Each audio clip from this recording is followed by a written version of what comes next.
Assalamualaikum warahmatullahi wabarakatuh. Selamat pagi para hadirin sekalian. Yang saya hormati Ibu Etsa Purbarani selaku dosen pengampu mata kuliah Bahasa Indonesia. Yang saya hormati para hadirin dan teman-teman sekalian yang sudah menyempatkan waktunya untuk menghadiri acara pada hari ini. Pertama-tama, marilah kita panjatkan puji syukur kepada Tuhan Yang Maha Esa yang senantiasa melimpahkan berkah dan rahmatnya kepada kita semua, sehingga kita diberikan kesehatan agar bisa berkumpul pada kesempatan hari ini. Perkenalkan, nama saya Melani Zulianti. Saya berusia 19 tahun. Saya berasal dari Jakarta. Saat ini, saya tengah menempuh pendidikan di Fakultas Ilmu Pendidikan dengan jurusan Pendidikan Guru Sekolah Dasar di Universitas Negeri Jakarta. Di sini saya akan mengangkat topik mengenai krisis penggunaan bahasa Indonesia di sekolah dasar. Hadirin sekalian, seperti yang kita ketahui bahwa Indonesia dikaruniai oleh beragam perbedaan yang sangat indah, seperti ragamnya suku bangsa, budaya, ras, agama, bahkan bahasa. Tetapi poin yang paling indah di sini, kita yang berbeda ini dapat disatukan oleh bahasa ibu kita, yaitu bahasa Indonesia. Tetapi seiring berjalannya waktu, bahasa Indonesia tanpa kita sadari semakin terkikis eksistensinya karena banyak penggunaan bahasa asing pada saat ini.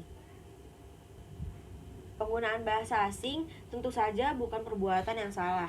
Bahkan, penggunaan bahasa asing saat ini merupakan skill yang sangat dibutuhkan.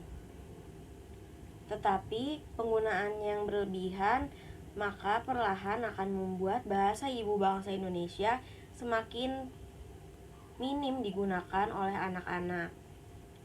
Bahkan yang memprihatinkannya, banyak anak-anak saat ini yang kurang fasih berkomunikasi menggunakan bahasa Indonesia.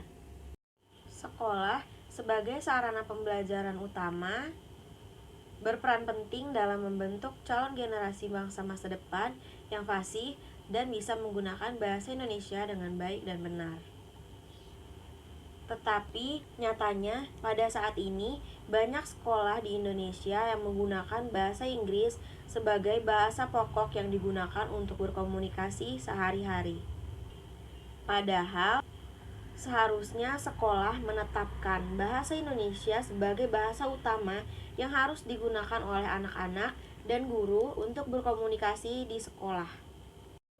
Sebenarnya pelajaran bahasa asing atau penggunaan bahasa asing baik di sekolah maupun di rumah tentu saja sangat diperlukan.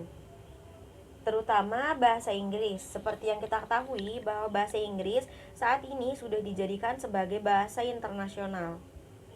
Dengan mempelajari bahasa asing, bisa membuat anak memiliki skill yang sangat mumpuni, bisa meningkatkan konsentrasi anak, memudahkan anak untuk berkomunikasi dengan siapa saja, membangun kepercayaan diri anak, meningkatkan kemampuan memecahkan masalah, dan masih banyak manfaat lainnya.